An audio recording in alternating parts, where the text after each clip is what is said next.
Hazırda Bakıda ilk dəfə tibbi tullantıların beynəlxalq standartlara uyğun şəkildə zərərsizləşdirildiyi xüsusi məntəqədəyik. Burada baş verən proseslə yaxından tanış olacağıq.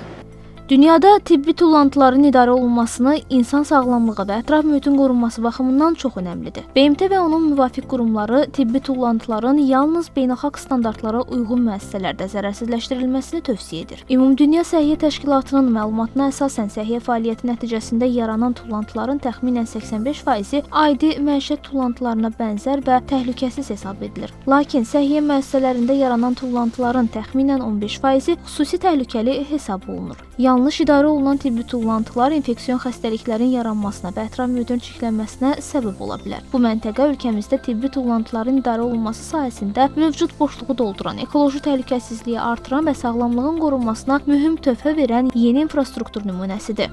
Sterilizasiya məntəqəmizə təhlükəli və xüsusi təhlükəli tibbi tullantılarla yanaşı, eyni zamanda deşici və kəsici alətlər də daxil olmaqdadır.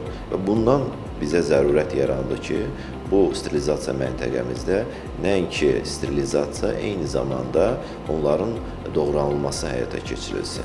Bu məntəqədə BC kateqoriyalı tibbi tullantılar, yəni təhlükəli və xüsusi təhlükəli tullantılar sterilizasiya edilir.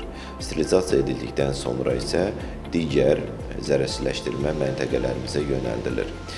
Tibbi tullantıların ətraf mühitə və insan sağlamlığına təsirini nəzərə alaraq bu sahədə beynəlxalq standartlara uyğun olaraq işləyən sterilizasiya məntəqəmiz həm ətraf mühitə və eyni zamanda insan sağlamlığına vurula biləcək zərərin qarşısını almaqdadır. Tibbi tullantılar məntəqəyə gətirildikdən sonra xüsusi soyuducu anbarlarda saxlanılır və termik üsulla ekoloji baxımdan təhlükəsiz şəkildə zərərsizləşdirilir.